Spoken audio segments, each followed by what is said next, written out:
Hello students, Assalamu alaikum. I hope you will be fine. Today we are going to start the sixth chapter. This is Jodi's Fall.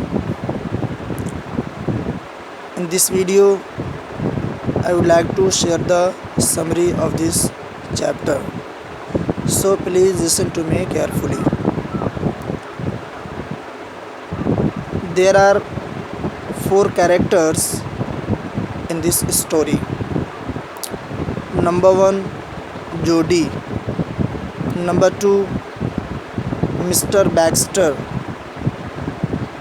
Number 3, Ora Baxter. Number 4, Melville and Dick Wilson. Okay? Who is Jodi? Jodi is a small young boy. He felt bad for Fawn, which is alone in the forest without his mother.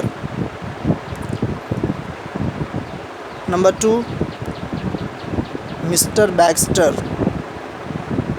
It is called Penny. Penny is father of Jodi. He was bitten by a rattlesnake in his hand.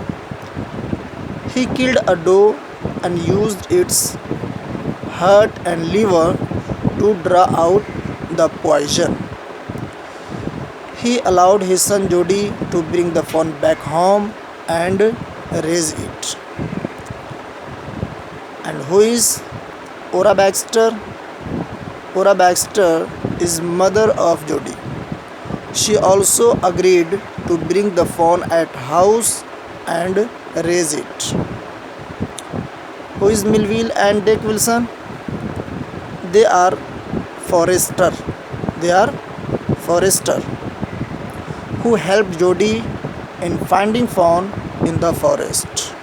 Okay, understood? Story moves on. Jodi's father, Mr. Baxter, had been bitten by a rattlesnake.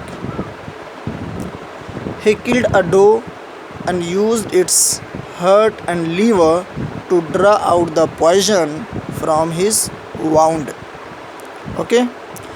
The next morning, he felt much better, but his son Jodi felt bad to have left the doe's fawn all alone in the forest.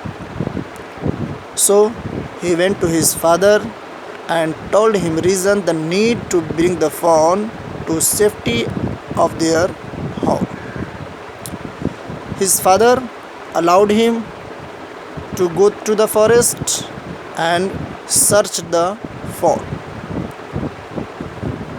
Jodi's mother feared for his son's safety in the forest. Doc Wilson and Melville also approved, considering that they had already left the fawn motherless. Jodi went with Melville on his horse, assuring his mother to reach home by dinner. After some time, they reached closer to the place where his father was bitten. Jodi wanted to go on further all alone because he didn't want Melville to see his disappointment if they failed in finding the fawn. And if he found the fawn, he wanted to experience the joy of it all alone, as he felt that their meeting would be so lovely, full of emotion and personal. Okay? Assuring Melville of his knowledge of direction, he moved on. When Jodi reached the spot where his father was bitten, he found buzzards hovering over the carcass of the dead doe. He also found footprints of cats, and for a moment he feared for the life of the fawn. Finally, he found the fawn behind a bush. Jody noticed that the fawn was shivering. He tried to calm the fawn and tried to establish some kind of understanding with him. However, Jody allowed the fawn to move, but he didn't. Then Jody decided to carry the fawn all the way home. He first patted the fawn and then lightly lifted him.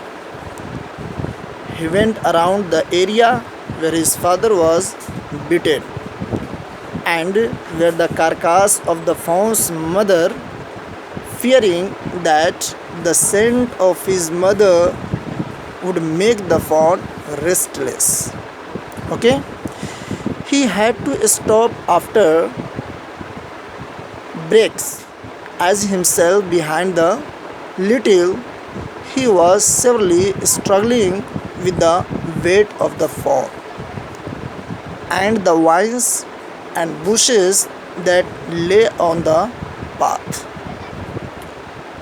Though Jody's arms had started hurting, he carried on his journey.